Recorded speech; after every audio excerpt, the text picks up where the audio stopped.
हमारी ताकत का अंदाज सरकार को मिल पा रहा है कि सरकार हमसे डर रहा है, तो ये तो हमारे लिए अच्छी बात है कि एक सनत मल्ला निषाद के बेटा से सरकार अगर घबरा जाए, डरे, तो ये हमारे लिए अच्छी बात है। पिछली बार एयरपोर्ट से लौटा दिया गया था जी आज साथ बैठे हैं। हाँ, कह सकते हैं कि सरकार को ये तो हमारी ताकत का अंदाज सरकार को मिल पा रहा है कि सरकार हमसे डर रहा है, तो ये तो हमारे लिए अच्छी बात है कि एक सनत मल्ला निषाद के बेटा से सरकार अगर घबरा जाए, डरे, तो ये हमारे लिए अच्छी बात है। चलिए सेशन शुरू करेंगे, लेकिन एक कहानी का प्रोमो श्रेया ने यहाँ से बताया था, वो पूरी कहानी आपको बताती हूँ। 19 साल का एक लड़का दरभंगा के सुपौल गांव से सिर्फ 8वीं पास निकल के चला जाता है मुंबई, घर से भाग जाता है, और आज 21 साल बाद वो नीतीश कैबिनेट का सबसे अमीर मंत्री है। मुकेश सहनी जी, कौन सी जादू की छड़ी लेके निकले थे घर से? ना एजुकेशन, ना फैमिली बैकग्राउंड। देखिए, मैं मुंबई में पहुंचा बगैर कुछ सोच समझकर, भाग के मैं गया। वहां जाने के बाद मैंने मेहनत किया, ईमानदारी के दम पर अपने मुकाम को मैंने हासिल किया, और जब मैं बहुत ही अच्छे स्थिति पे मैं पहुंच गया तो मुझे बिहार आने का मौका मिला, और मैंने बिहार में देखा कि मैं काफ़ी आगे निकल चुका हूं, लेकिन हमारे अपने लोग, अपने रिश्तेदार हो, अपने समाज के लोग हो, काफ़ी पीछे रह गया। और क्यों नहीं इनके लिए हक और अधिकार की लड़ाई लड़ा जाए। लोग चांद पे घर बनाने के लिए सोचने लगे, लेकिन धरती पे हमारे लोगों के लिए घर नहीं है, और मैं उसके हक अधिकार के लिए मैं 2014 से बिहार में मैं समर्पित होकर मैं अपने समाज के हक अधिकार के लिए लड़ाई लड़ा। बिहार से लेकर उत्तर प्रदेश तक 2016 में मैं उत्तर प्रदेश में भी काफ़ी संगठन के माध्यम से मैंने काम किया, और हर किसी के दरवाजे पे मैंने खटखटाया, और मैंने देखा कि मांगने से आपको भीख मिल सकता है, और या किसी को दया आ जाए तो आपको आशीर्वाद दे सकता है, लेकिन आपके अधिकार नहीं देगा। और आपके अधिकार देने के लिए आपको उस जगह पे पहुंचना पड़ेगा जहां से अधिकार प्राप्त होता है। और इस धरती पर पहले राजा के घर में बच्चा जन्म लेता था तो उसको राजा बनाया जाता था, घर के बड़े बेटे को राजा बनाया जाता था, लेकिन इस लोकतंत्र में जिसके पास ज़्यादा वोट है वही व्यक्ति इस भारत के बारे में सोच सकता है और एक नंबर की कुर्सी पर बैठ सकता है। और इस भारत में एक निषाद मछुआरा समुदाय जो फिशरमैन है वो बड़े संख्या में है, और वो जिसको चाहेगा उसी को बैठा सकता है। और जीता जागता इसका उदाहरण है 2020 के चुनाव में 4 पार्टी के सहयोग से उत्तर बिहार में मुख्यमंत्री बना, और 4 पार्टी के सहयोग में एक पार्टी वीआईपी है, निषाद का बेटा मुख्यमंत्री बिहार में बनाए हैं। और आने वाले समय में उत्तर प्रदेश में भी निषाद का बेटा मुख्यमंत्री बनाने के लिए यहाँ पे आए हैं। और मैं उम्मीद करता हूँ कि हमारे पार्टी जिस तरीके से काम करे प्रदेश में, आने वाले समय में मैं बेहतर स्थिति में 2022 में रहूँगा। बिल्कुल। तो आप कह रहे थे कि जिसके पास ज़्यादा वोट होता है वही उसकी ताकत होती है, लेकिन आपके तो वोटर 6% है, निषाद वोटर जो है वो ऑलरेडी निषाद पार्टी यहाँ पर है। इसलिए तो मैं देश के माननीय प्रधानमंत्री से मैंने अभी लास्ट टाइम माननीय मुख्यमंत्री जी के नेतृत्व में मिला, और जातिगत जनगणना की हम लोग बात करें। एक बार जातिगत जनगणना आ जाए तब लोगों के आंख पे से जो चश्मा है वो तो क्लियर हो जाएगा कि हमारी वोट बैंक क्या है। आज उत्तर प्रदेश में हमारे पास 15% से अधिक वोट है, लेकिन हमारे अलग अलग नामों से पुकारने की वजह से हमें सिर्फ 5 या 6% का क्लेम करता है, जबकि हम बिंद, बिलदार, नुनिया, मल्लाह इस सारे निषाद हैं। हम बिहार में 48 टाइटल से नाम से जाने जाते हैं। कोई पूर्णिया है तो वहाँ पे हम सिंह के नाम से जाने जाते हैं, अगर हम बक्सर में हैं तो वहाँ चौधरी के नाम से जाने जाते हैं, दरभंगा है तो सहनी के नाम से जाने जाते हैं, और मुंगेर है तो बिंद के नाम से जाने जाते हैं। हर 2-4 जिला पे हमारे टाइटल चेंज हो जाता है। तो है हम सब निषाद है, और सबके साथ एक दूसरे को बेटी रोटी का संबंध है। और हम सब बिहार में भी हम 14% से अधिक है, और उत्तर प्रदेश में 15% से अधिक है, और आने वाले समय में वो चीज़ देखने के लिए मिलेगा। अभी हमने जब बिहार में एक सीट पर हमने चुनाव लड़ा, लोग 19 में हमने यूपीए गठबंधन के साथ रहा, चुनाव हम लोग लड़े गठबंधन में रह के 3 सीट पर, परिणाम अच्छा नहीं रहा, और हम बिहार में 39 सीट हम गठबंधन ने हमने चुनाव हारा। उसके बाद खास करके जिसको लोग कहते हैं ना छोटी पार्टी, वो दरअसल छोटी पार्टी नहीं, वो बड़ी पार्टी है, और हमेशा उनको तंज करते कि आपके पास वोट नहीं है। और मैंने गठबंधन में रहकर दोस्ताना संघर्ष किया, और मैंने दिखा दिया कि मेरे पास 15% वोट है। 25,240 वोट हमने लाके 2020 में 19 में ही हमने दिखा दिया कि हमारे पास 15% वोट है। और 15% वोट है, इसलिए ना हमारे लास्ट आवर में भी हमने गठबंधन, हम आज तक बिहार में कभी किसी के पास गठबंधन करने के लिए नहीं गए। लोग हमारे पास आए गठबंधन करने के लिए, और हमेशा जब तक मैं बिहार की और देश की राजनीति में रहूँगा, हम किसी के पास चल के नहीं जाएंगे गठबंधन करने के लिए। लोगों को हमारी फिक्र होगा तो हमारे पास आएंगे। बात तो आप बड़ी बड़ी कर रहे हैं, लेकिन जो यहाँ की निषाद पार्टी है, हमने काम वो बड़ा तो नहीं कह रही किया भगा क्या? देंगे। हमने वो काम कह बड़ा रही नहीं, आपको भगा देंगे। नहीं, हमने काम बड़ा नहीं किया। एक गांव से निकलकर और लेकिन 18 साल फॉर्मूला की उम्र आपने नहीं में बताया, फॉर्मूला नहीं बताया। मुंबई फॉर्मूला जैसे क्या शहर है? में झंडा गाड़ देना, गांव से 2000 किलोमीटर दूर, मैंने बड़ा काम नहीं किया। और 6 साल की उम्र में, 6 साल से बिहार की राजनीति में पैर रखकर और बिहार के 4 पार्टी में एक पार्टी का नाम दर्जा हमने ले लिया और हमारे सहयोग से सरकार बना। हमने काम बड़ा नहीं किया। देखिए, सहयोग से अगर सरकार बनाने की आप बात करेंगे तो आपको भी पता है कि 4 में से 3 विधायक तो पक्के से जो हैं आपके बीजेपी बैकग्राउंड के हैं।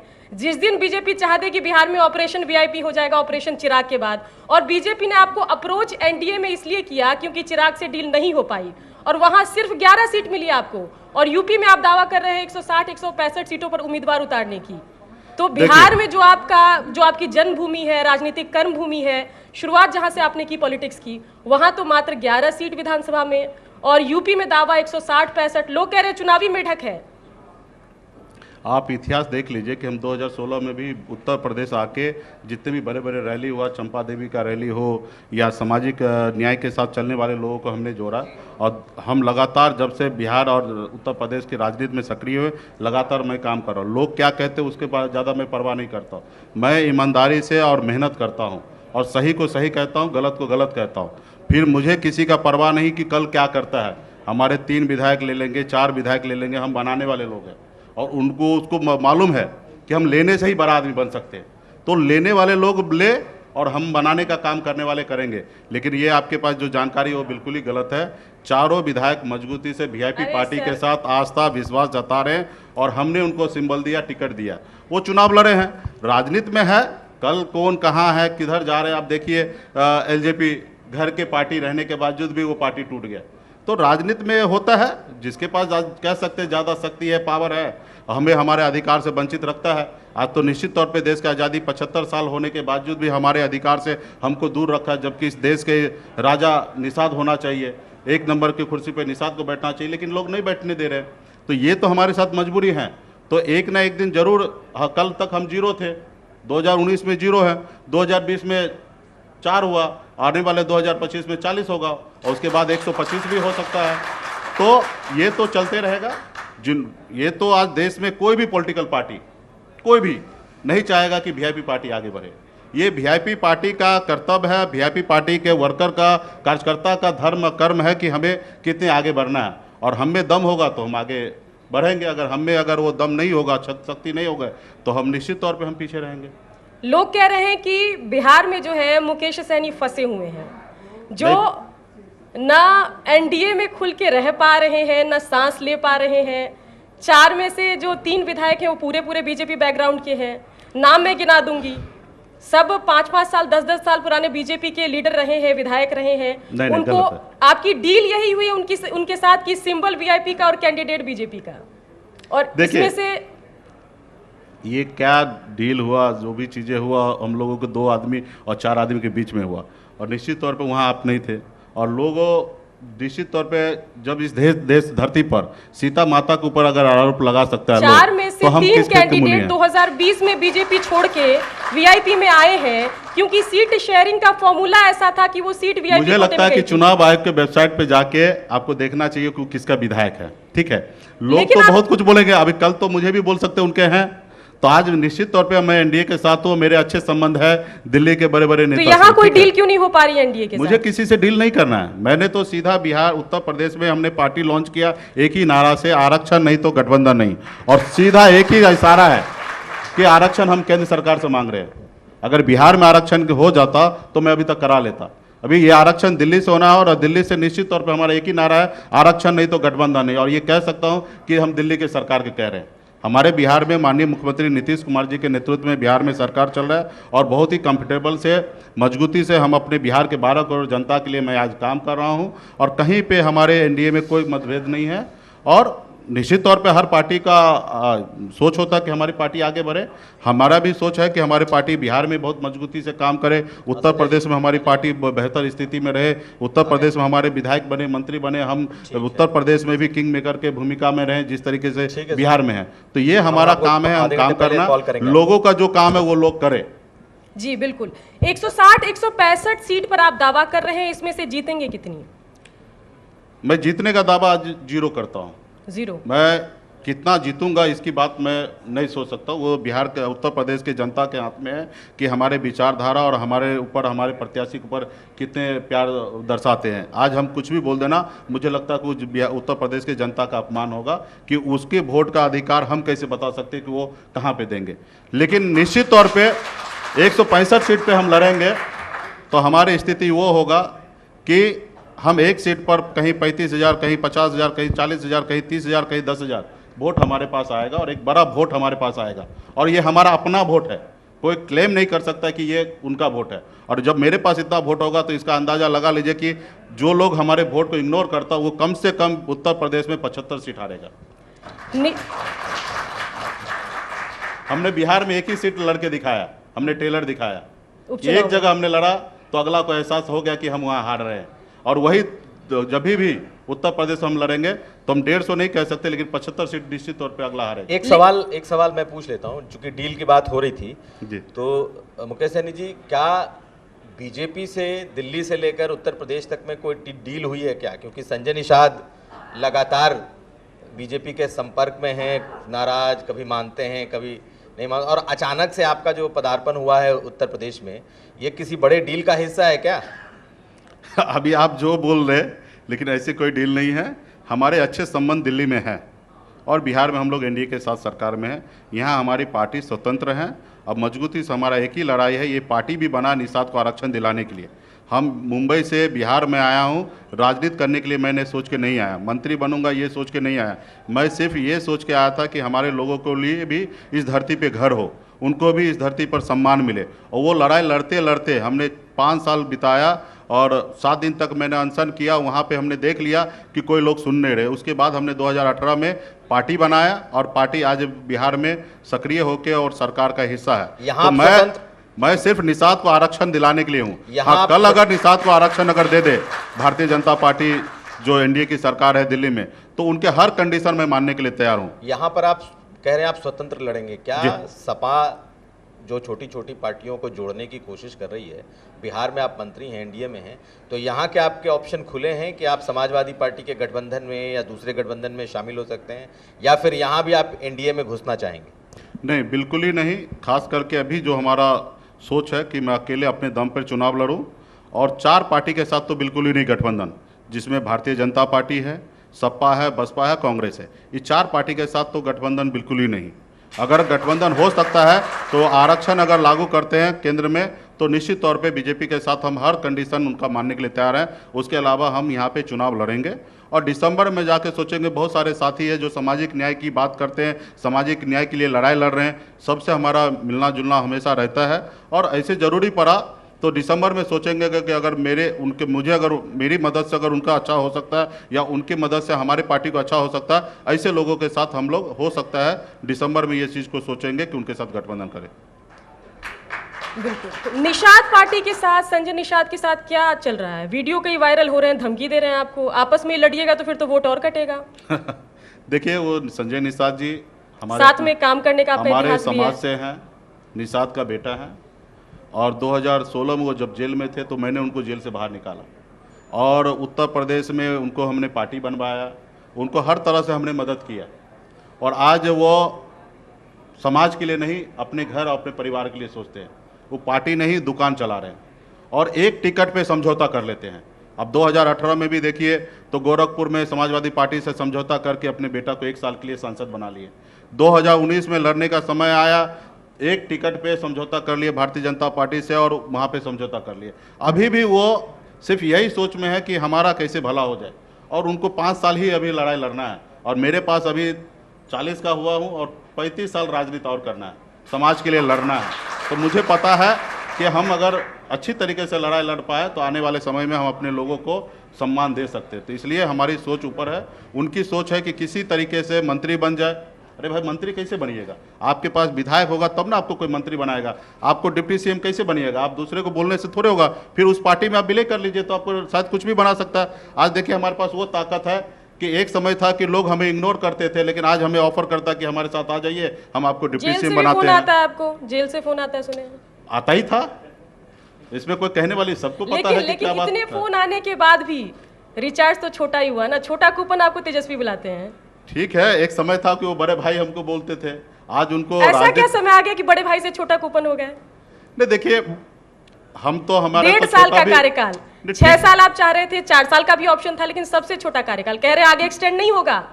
देखिए, हमारे गठबंधन में ही क्लियर हो गया था 11 सीट 1 MLC। ये भारतीय जनता पार्टी को सोचना है कि हमें 6 साल कैसे पूरा करना है, और मुझे ये चीज़ नहीं सोचना है, और समय आएगा तो देखा जाएगा। क्यों सोचेगी सर, जब 4 में से 3 विधायक उनके पाले ठीक में, है ना, चौथा वो भी सोचे ना, वो एक जो वादा किए वो पूरा करें ना, करें खंजर तो भी खंजर मुझे- गाहे पकाए मुझे- आपकी पीठ में हर कोई डालकर निकल जाता है, चाहे तेजस्वी यादव हो या एनडीए हो। ये तो निश्चित तौर पे मैं कहूँगा, जितने भी सामाजिक न्याय के साथ लड़ने वाले हमारे पार्टी के कार्यकर्ता हो, निषाद समाज जो ये पार्टी से आस्था विश्वास रखते हैं, सबको सोचने की आवश्यकता है। जब तक आप कमज़ोर रहेंगे ना तो लोग आपको परेशान करते हैं। हमारे गांव में एक कहावत है कि निबरिया का बो है ना, सबको भोजाए होता है। जो कमज़ोर होता है ना, उसको हर कोई परेशान करता है। तो हम कमज़ोर हैं, जो मर्जी हो, जो हमारे पीठ में कभी कोई खंजर भोंके, कभी सीना में खंजर भोंके, लेकिन हम एक मर्द के बेटा हैं, सन ऑफ मल्ला गर्व से कहते हैं, और मुझे वो शक्ति है, साहस है कि हम आगे बढ़ते रहेंगे। जिनको जो करना वो करें, मुझे उसका परवाह नहीं है। तो मजबूती से हम लोग आगे बढ़ रहे हैं और लोगों को सोचना है कि क्या करना है। और हाँ, संजय निषाद जी समाज के लोग हैं। अभी उनका एक स्टिंग भी बाहर आया था जिसमें वो मुकेश सहनी को मार के भगा देने की बात कर रहा है, हमारे कार्यकर्ता को जला देने की बात कर रहा है। तो खैर, वो उनकी सोच है, और मुझे लगता है कि निषाद का बेटा कभी भी ये नहीं कह सकता है।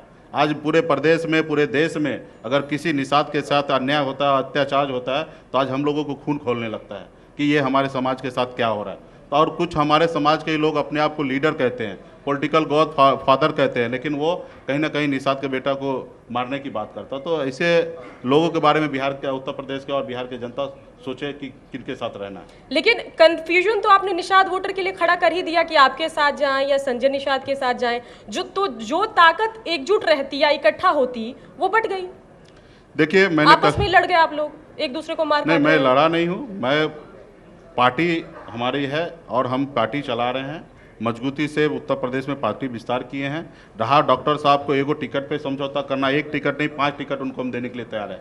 वो आए, वीआईपी पार्टी को हाथ को मजबूत करें, हमारे साथ आए। अगर उनको 1 टिकट में ही सौदा करना है तो सौदा जो भी करना है उनको, मैं आपके मंच से मैं खुले उनको ऑफर करता हूँ कि जो भी सौदा करना है आप हमसे आके सौदा कर लीजिए। और समाज को किसी के साथ बेचिए नहीं, आप लड़िए। आपको हर तरह से हम संसाधन मुहैया कराएंगे। आपका एक ही अधिकार है, आरक्षण निषाद को मिले, तो आरक्षण के लिए आप लड़िए।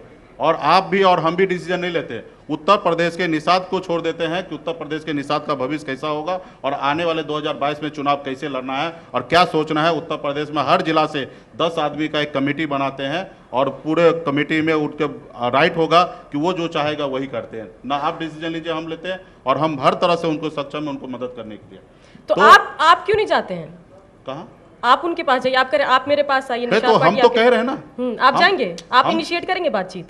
करेंगे, और बातचीत भी होता है, ऐसा नहीं है कि नहीं होता है। बातचीत हमारे अपने हैं और हम बातचीत करते रहते हैं, मिलते भी हैं। और रहा कि उनको अभी ये सोचना है कि अपने लिए जीना है कि समाज के लिए जीना है। ठीक है, एक नेचुरल अलायंस की बात होती है कि आपका ये नेचुरल अलायंस है, यहाँ हमारी सोच मिलती है। तो ऐसा कोई नेचुरल अलायंस आपको नजर आता है उत्तर प्रदेश में? आपने बोला 4 पार्टियों के साथ नहीं करूंगा, इसके अलावा जेडीयू भी कह चुकी है कि उत्तर प्रदेश में चुनाव लड़ेंगे, हम पार्टी भी कह रही है। तो जो अपनी पार्टी बिहार की पार्टियां हैं या फिर यहाँ पर कोई जो छोटी मोटी पार्टी है, कुछ लग रहा है आपको कि यहाँ से बात बन सकती है या हम दोनों साथ आ जाए तो एक बड़ी ताकत बन जाएंगे? नहीं, ये तो हमने कहा ना कि मैं तो अभी फिलहाल तो अपनी ताकत हम दिखाना चाहते हैं कि हमारे पास वोट है। जो लोग क्लेम करते हैं कि हमारे पास 4-5% वोट है, उनको हम दिखाना चाहते हैं कि हमारे पास 15% से अधिक वोट है। और एक बार दिखाना पड़ेगा, साबित करना पड़ेगा। सिर्फ हमारे बोलने से भी नहीं होगा। जब तक हमारे देश में जातिगत जनगणना नहीं होता है तब तक हमें दिखाना पड़ेगा, सिर्फ बोलने से नहीं होगा। ठीक है। आज है कि हमने पहले कहा कि अपने दम पे लड़ेंगे, रहा कि दिसंबर तक हम सोचेंगे। कुछ लोग सामाजिक न्याय की बात करते, जैसे जेडीयू हैं या हम पार्टी हैं या बिहार उत्तर प्रदेश में बहुत सारे पार्टी हैं, राजभर जी हैं या डॉक्टर संजय निषाद, ये जितने भी हैं, तो आने वाले समय में अगर हम लोग एक होने की बात होगा तो हुआ भी जा सकता है, इसमें कोई किंतु परंतु। क्योंकि हम एनडीए में रहकर हम समाजवादी पार्टी या कांग्रेस से हम गठबंधन नहीं कर सकते, क्योंकि हम बिहार में एनडीए में हैं। और एनडीए में निश्चित तौर पे जब तक हमारा आरक्षण नहीं होगा तब तक हम एनडीए में खास करके भारतीय जनता पार्टी से सोच भी नहीं सकते हैं कि हम उससे आरक्षण गठबंधन की बात करें। क्योंकि मेरा सोच नहीं है, ये बिहार और यूपी के जितने भी निषाद है उनका कहीं ना कहीं सोच है कि जब तक हमारा काम नहीं होगा तब तक ऐसे लोगों से हम गठबंधन ना करें।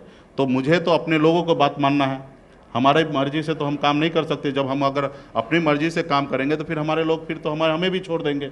और मुझे मालूम है कि हम अपने लोगों के दिल में जगह बनाना है, तब जाके आज हमें बिहार से उत्तर प्रदेश तक दूसरे लोग मुझे हीरो नहीं मानता है।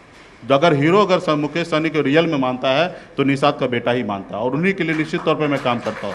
आज बता लीजिए कि उत्तर प्रदेश में कोई क्यों यादव भाई हमको नेता मानेंगे, अखिलेश जी को क्यों छोड़ेंगे? या बिहार में अगर कोई यादव भाई है लालू जी को या तेजस्वी को क्यों छोड़ेंगे? वो हमें क्यों नेता मानेंगे? आज बिहार में जिस मुकाम पे भी हम हैं उस मुकाम पे पहुंचने में निषाद समाज का ही योगदान है, और निषाद के दम पे हम वहाँ पे पहुँचे हैं। लेकिन काम मैं आज बिहार के 12 करोड़ जनता के लिए कर रहे हैं, हर जाति धर्म के लिए मैं काम करता हूँ। आज मैं एनडीए में रहकर पप्पू यादव जी का गिरफ्तारी हुआ तो मैंने सीधा वहाँ पे मुखर होकर बोला कि वहाँ पे गलत हुआ, ये पुराने उनके पास केस था तो उसके कारण मतलब उनका गिरफ्तारी हुआ।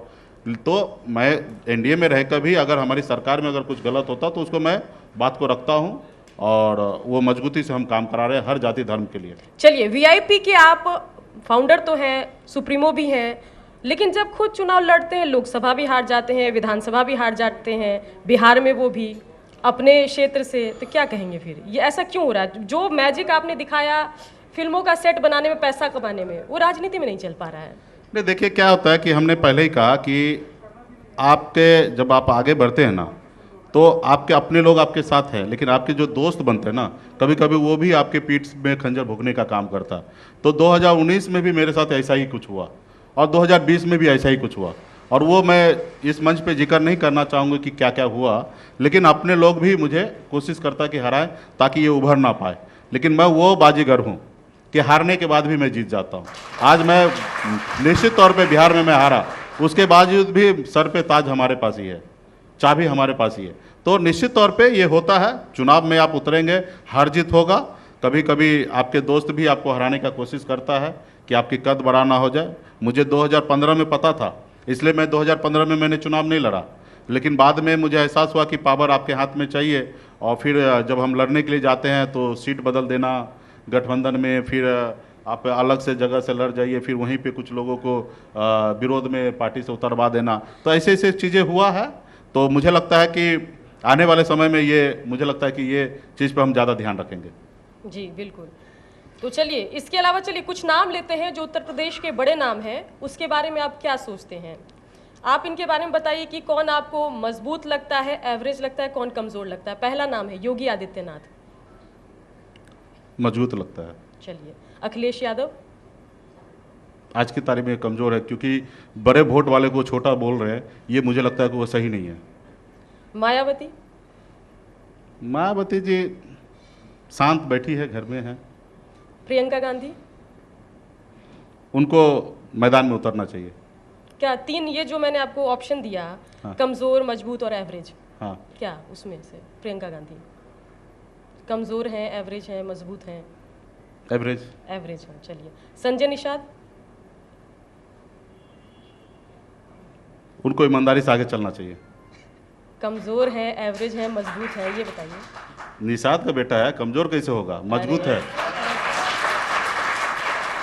मुकेश सहनी कैसे हैं यूपी में, कमज़ोर, मजबूत या एवरेज? अरे निषाद का बेटा है, मजबूत है, किसी से परवाह नहीं करते हैं। आप समझ सकते हैं कि हम बनारस आए हैं और सरकार डर गए, बाहर नहीं निकलने दिए, तो आप समझिए कि हम कितने ताकत वाले हैं। चलिए, मानते हैं कि आप 160 165 सीटों पर उम्मीदवार उतार एक सवाल मैं बीच में लेना चाहूंगा। हाँ, सर। सुकन्या, मुकेश सहनी जी, चूंकि आपने कहा कि आप किंग मेकर हैं बिहार में, आपके हाथ में चाबी है सरकार की, कितने दिन चलेगी नीतीश कुमार की सरकार बिहार में, ये बता दीजिए। पूरे 5 साल मजबूती से, ईमानदारी से, और ईमानदारी में अगर कहीं किसी का खोट हुआ तो कभी भी गिर सकता है सरकार। बीजेपी के साथ उनका तेरी मेरी बने ना तेरे बिना सरे ना वाला चलता है। हर वही ना रोज- हम कहा 5 साल हमारे तरफ। आपके पास, जैसा सुकन्या ने कहा कि आपके पास जो पावर है वो पावर, उस सिर्फ पावर का कागजों पावर पर हाउस है। बीजेपी है। सिर्फ कागजों पर उस पावर है। का पावर हाउस बीजेपी है। तो अब ऐसी सूरत में आप बता दीजिए हमें कि ये 5 साल कैसे चलेगी। देखिए, कुल मिला के आपने बोला पावर हाउस बीजेपी में है, ठीक है, और नीतीश जी के बगैर बिहार में सरकार नहीं चल सकता है। तो आज एक दूसरे को, सबको एक दूसरे को मजबूरी है। क्या बीजेपी को 2024 में चुनाव नहीं लड़ना है? ले मैं खुला ऑफर करते हैं, हमारे अगर उनमें दम है किसी में नेता में तो हमारे चारों विधायक को लेके दिखा दे। 25 में क्या बिहार में फिर से चुनाव नहीं लड़ना है? तो मजबूरी कोई का साथ। ये भ्रम फैला रहे हैं। मैंने तो 1 महीना पहले आपने हम देखा होगा कि हमने एनडीए का बैकआउट किया है कुछ इशू पे, और हमने उस समय में एक स्टेटमेंट दिया कि पर्दे के पीछे जो लोग खेल रहे हैं ना वो बाहर आ जाए, न तो पर्दे में आग लगा देंगे। और ये स्टेटमेंट हमने उसी लोगों को दिया कि पर्दे के पीछे में लोग अगर कुछ सोच रहे हैं ना, अगर दम है तो बाहर आके खेलो। ये लोगों को गुमराह कर रहे हैं, लोगों को किसको बोल कहा रहे हैं। आपने? ये बीजेपी को कहा? जो लोग गलत करना चाहते हैं, हाँ। जो लोग गलत सोच रहे हैं, अच्छा। जो लोग गलत भ्रम फैला रहे हैं। आज चारों विधायक वीआईपी पार्टी का है, विकासशील इंसान पार्टी का है, और मजबूती से विकासशील इंसान पार्टी के लिए है। और कुछ लोग अगर गलत भ्रम फैला रहे हैं तो उनके लिए हम कह रहे हैं, गलत तरीके से स्टेटमेंट दिला रहे हैं तो उनको हमने कहा कि गलत मत करें। और मैं क्लियर है कि अगर किसी में दम है तो हमारे विधायक को लेके दिखा दे, फिर उनको हम दिखाएंगे आने वाले समय में। अच्छा, एक और मैं थोड़ा अलग सवाल पूछता हूं कि आपने अपने ट्विटर हैंडल में जो अपना डीपी लगाया हुआ है वो फूलन देवी का है। जी हाँ। फूलन देवी को संसद में तो समाजवादी पार्टी ने पहुंचाया था। जी। आप समाजवादी पार्टी के कार्यकर्ता गांव देहात में जाकर कहते हैं कि भैया ये जो मुकेश सहनी जी आए हैं, जिस फूलन देवी के नाम पे ये निषाद वोटरों को प्रभावित करना चाहते हैं, उसकी तो खैर ख्वाह समाजवादी पार्टी थी। तो ये आपकी पिक्चरों वाला पब्लिसिटी स्टंट जो है वो पॉलिटिक्स में कहीं उल्टा ना पड़ जाए। देखिए, मैं समाजवादी पार्टी को इसके लिए धन्यवाद देता हूं कि पहले उन्होंने फूलन देवी जी को संसद तक पहुंचाए और आज भी गांव-गांव में उनकी चर्चा कर रहे हैं। लेकिन यही तकलीफ है कि मेरे आने से पहले चर्चा करते तो बहुत ज़्यादा अच्छा होता। हमारे आने के बाद, उसके बाद वो चर्चा कर रहे हैं, और निश्चित तौर पे उन्होंने संसद तक पहुंचा, उसके लिए मैं धन्यवाद दूंगा मुलायम सिंह यादव जी को। और आज लोग कोई राम को मानते हैं, कोई रहीम को मानते हैं, हम फूलन देवी को मानने वाले हैं, उनके पुत्र हैं, और उनके लिए लड़ाई लड़ने के लिए हम मैदान में आए हैं। अब मुझे पता है उनका आशीर्वाद रहेगा, उनके बताए हुए रास्ते पे हम चलेंगे तो हम कभी कमज़ोर नहीं साबित होंगे। चलिए, शुक्रिया सुकन्या। चलिए मुकेश सहनी जी, ये बताइए कि खुदा ना खास्ता 5 सीटें आप जीत गए, 5 सीट से सरकार बननी हो तो किसको समर्थन देंगे? समाजवादी पार्टी को, एनडीए को, किसको देंगे? किंग आज ही मेकर आप- सरकार बना देना है क्या? नहीं, चलिए बताइए तो पहले अगर किंग मेकर आप बन गए तो किंग कौन होगा? पहले जीतने दीजिए, ठीक है, और फिर हम आपसे राय लेंगे। मैं लिख के चाहिए तो दे देता हूं कि आप जिसको बोलिएगा उसके साथ सरकार बनाएंगे। पहले जीतने दीजिए और आप लोगों का सहयोग मिलने दीजिए। इसी तरीके से आप लोग बुलाते रहिए और जीतने के बाद मैं आपसे पूछ के मैं निर्णय लूंगा। चलिए, उत्तर प्रदेश के चुनाव की जैसे ही सुगबुगाहट शुरू हुई, अब्बा जान, चाचा जान, तालिबान सब आ गया, तो ऐसे में मुकेश सहनी का जाति कार्ड चलेगा क्या? देखिए, ये तो लोगों को गुमराह करने के लिए सब चीज़ें होता है ना। यहाँ पे तो चुनाव का समय आया है, लोग एक बार वोट देते हैं और 4 साल तक उस मुड़ के नहीं जाता है लोग जनता के बीच में। और जनता भी क्या कर सकता है, उन्होंने तो एक बार वोट दे दिया है और वो 4 साल तक सोया रहता है और 5वां साल का इंतजार करता है कि मैं कुछ नया करूँगा। अभी चुनाव का समय आएगा, मैं पूछूंगा मेरा विकास कहाँ है, मेरा रोजगार कहाँ है, मेरे घर खेत में पानी क्यों नहीं पहुँच रहा है। तो जो इस समय के इस चीज़ का चर्चा होना चाहिए, लोगों को गुमराह कर रहा है। ये तरह तरह के गलत चीज़ें बात करके तालिबान में क्या हो रहा है उससे हमको क्या लेना देना। ये भारत में जो समस्या है, लोगों को रहने के लिए घर नहीं, उसके बारे में कौन सोचेगा। लेकिन इन्हीं सब मुद्दों की वजह से ओबीसी वोटर तो चला गया बीजेपी के साथ, चला जाता है जनरली। अगर फिर यही मुद्दा उठेगा तो आपके निषाद वोटर भी तो खिसकेंगे फिर। देखिए, एक न एक दिन तो समझदार होंगे। मैं मुंबई से जब मैं बिहार आया तो मैं भी कुछ अलग सोचता था। अब मैंने भारतीय जनता पार्टी के लिए पूरा कैंपिंग किया 19 में, सॉरी 14 में, 15 में। हाँ। अब मजबूती से मैंने काम किया। उसके बाद एक न एक दिन हमें भी समझ में आ गया कि अपने लिए लड़ाई लड़ना चाहिए, अपने लोगों के लिए लड़ाई लड़ना चाहिए। तो मुझे लगता है कि ओबीसी में जो लोग हैं, पिछड़ा अति पिछड़ा ये जो समाज है, वो जिस रोज उसको एहसास हो जाएगा कि नहीं हम अपने लिए, अपने इशू के लिए लड़ाई लड़ेंगे, उस रोज निश्चित तौर पे ये सब कुछ नहीं चलेगा। आज पूरे बिहार से लेकर उत्तर प्रदेश, झारखंड और पूरे देश में निषाद का एक ही सोच है कि निषाद समाज को आरक्षण मिले। जब बंगाल में निषाद को आरक्षण मिल रहा है तो बिहार उत्तर प्रदेश में क्यों नहीं? जब निषाद को आरक्षण दिल्ली में मिल रहा है तो बिहार उत्तर प्रदेश झारखंड में क्यों नहीं? जब देश हमारा एक है, संविधान एक है, तो फिर हमारे साथ अलग भेदभाव क्यों है? तो निश्चित तौर पर ये आज हमारे पूरे निषाद है जितने भी भारत में, सबको समझ में आ गया और पूरे भारत, उत्तर प्रदेश, बिहार, झारखंड के निषाद आज एक ही सोच से आगे बढ़ रहा है कि हम ताकत में आएंगे और हम ताकत में, हमें पता है कि दिल्ली पहुंचने के लिए उत्तर प्रदेश का ही रास्ता का सहारा लेना पड़ेगा। इसलिए मैं बिहार से उत्तर प्रदेश आया हूं और आने वाले समय में झारखंड में 3 राज्य में काम करूंगा और 2024 में हम कम से कम 20 से 25 सांसद बनाएंगे, दिल्ली पहुंचाएंगे और जिस रोज मैं दिल्ली पहुंचूंगा उस रोज मेरा आरक्षण लागू हो जाएगा। चलिए, आगामी चुनाव के लिए आपको बहुत बहुत शुभकामना। आप हमारे साथ जुड़े, बातचीत किए, थैंक यू। चलिए, बहुत बहुत धन्यवाद।